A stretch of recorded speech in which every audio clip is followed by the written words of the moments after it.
प्रकृति की मार और सरकारी सिस्टम से किसानों की बढ़ी मुश्किलें। मऊगंज क्षेत्र में किसानों पर एक बार फिर प्रकृति की दोहरी मार पड़ी है। बेमौसम बारिश ने जहां धान की फसल को पूरी तरह चौपट कर दिया है, वहीं रबी सीजन की बुवाई भी अधर में लटक गई है। किसान जो पहले ही खाद, बीज और कर्ज के बोझ से उबर नहीं पाए थे, अब पूरी तरह संकट में हैं। खेतों में पानी भर जाने से न सिर्फ खड़ी फसल नष्ट हो गई, बल्कि कई किसानों की कटी हुई फसल खलिहान में सड़ने लगी है।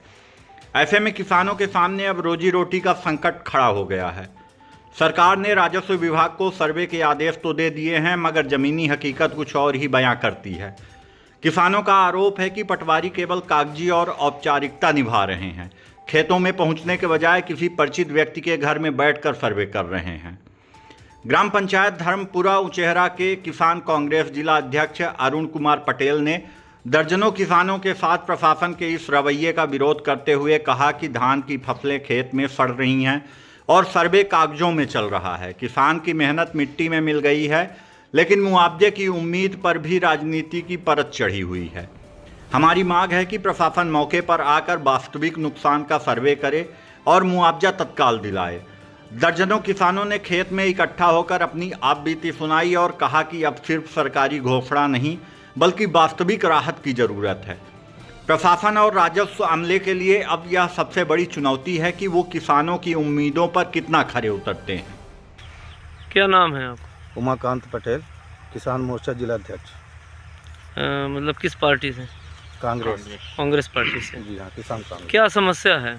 समस्या ये है कि बिना मौसम ये 4-5 दिन की बारिश में किसानों के पूरे धान सड़ चुकी हैं और बहुत सी धानें खेत में पड़ी हुई हैं, और जो कि आपके सामने ये जामनेशन धान जमी हुई दिख रही हैं। और शासन द्वारा ये आदेश किया गया था राजस्व विभाग को और पटवारियों को कि आके खेत में इनका सर्वे करें, लेकिन पटवारी द्वारा सही ढंग से सर्वे नहीं किया जा रहा है। सरकार द्वारा गलत तरीके से लोगों को बताया जा रहा है और गलत तरीके से किसानों के साथ व्यवहार हो रहा है। और मैं चाहूँगा, सरकार से निवेदन करूँगा कि किसान का जितना नुकसान हुआ है उसका सर्वे करवा के उनका उचित मुआवजा तत्काल दिलाया जाए, जिससे किसान अपने मजबूरी से हट के दूसरे रबी की फसल में लग सकें। जैसे ये होता है कि ये सीजन है कि जैसे धान की मिजाई और दूसरे फसलों की बुवाई दोनों का ये सीजन होता है। हाँ। तो जब इसी में नुकसान हो गया तो फिर अगली फसल की बुवाई कैसे कर पाएंगे? अगली फसल के लिए बुवाई किसान परेशान है, या तो खेत गिरवी करे या कहीं से कर्जा काढ़े तो रबी की फसल बुवा सके।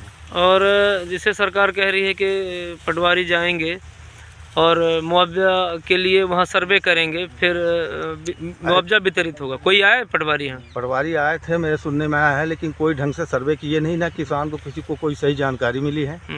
किसान है सामने, पूछ लीजिए कौन थे सर्वे के उस दिन, ये लोग थे, लेकिन इनको कोई जानकारी सही ढंग से नहीं बताई गई कि आगे करना क्या है। बस वो देखे और खड़े खड़े घूम के निकल गए। प्रशासन से क्या मांग करेंगे आप?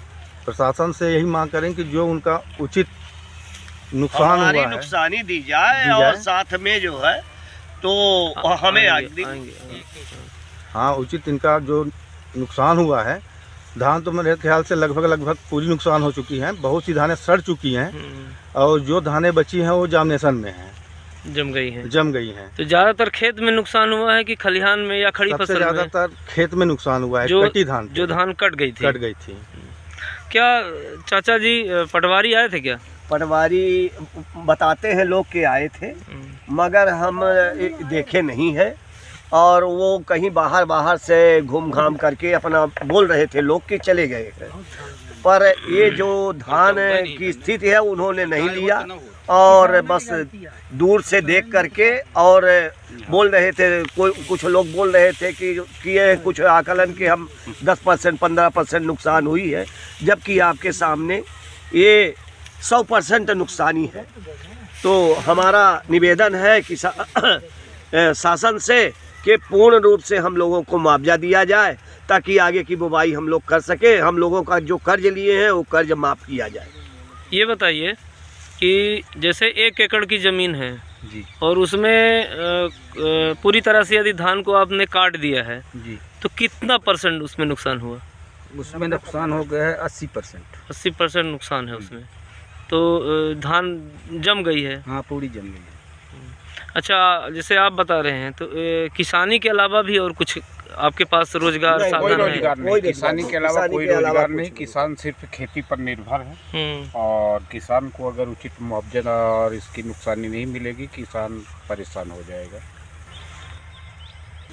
कितने एकड़ में आप धान की बुवाई किए थे? हम यहाँ 2.5 एकड़ में किए थे। 2.5 एकड़ में। तो 2.5 एकड़ में कितना बचा पाए हैं आप? 2.5 एकड़ में करीब 1 हिस्सा बचा पाए, 3 हिस्सा खेत में है। माने 75% माने कि खेत में खराब हो गई है, 25% के आसपास आपकी धान बची है। तो कोई दूसरा भी रोजगार साधन है? कुछ नहीं है, बस खेती करी थी। तो अब आगे की बुवाई, जो आगे की फसल है, अब खेत बहुत बेच बाँच के बहुत मैंने क्या किया। अच्छा, सबसे बड़ी जिम्मेदारी ये होती है, शासन तो कह दिया, प्रशासन कह दिया, सरकार कह दी, सबसे बड़ी जिम्मेदारी यहाँ आपको मुआवजा का जो निर्धारण है वो पटवारी करता है। और यदि पटवारी ठीक से नहीं किया तो सरकार तो वहाँ दोषी नहीं है। सरकार तो कह रही है ना कि आप सर्वे करो और हम मुआवजा देंगे। और यदि आपको मुआवजा नहीं मिला, सही मुआवजा नहीं मिला, तो फिर किसको दोषी मानेंगे? शासन को दोषी मानेंगे, क्योंकि शासन जो है तो वहाँ से दे रहा है, यहाँ खा लेंगे जब, तो हम तो शासन को जानते हैं। नहीं, सवाल ये खाने का नहीं है, सवाल ये कि यदि पटवारी सही तरीके से अब आपकी सूची नहीं दिया, आपका सर्वे नहीं किया, तो फिर यदि मुआवजा आपको नहीं मिला, तक वहाँ पर कौन दोषी है? वहाँ पर पटवारी दोषी है, लेकिन पटवारी जो सर भेज रहा है तो पटवारी भेज रहा है, तो मैं तो शासन का जान रहा हूँ, शासन का आदमी है। अब गलत तो शासन के तरह से होगा। हम तो यहाँ बैठे हैं, रो रहे हैं। क्या नाम है आपका? राम सिया प्रजापति। तो आपके खुद के किसानी है? जी नहीं, मैं अधिया का खेती करता हूँ। तो बस वही एक काम है? जी, बस यही काम है। तो अब सबसे ज़्यादा नुकसान हुई, हाथ में लिए हैं आप, तो पूरी जमी हुई है, ये दिख रही है। जी। तो अब आगे का काम कैसे चलेगा? अब आगे काम कहाँ से चलेगा साहब, कैसे के कर रहे हैं ना, वो बंद होना है। तो क्या मांग रखेंगे आप? मांग चाहिए थे साहब, कम से कम पेट पर्दा का व्यवस्था हो तब ना हम आगे काम करब, नहीं तो बंद हो जाए सगला। हमारी निजी तो जमीन हो ना साहब, किसी से मैं करके खेती कर रहा था, वो भी कर्जा में।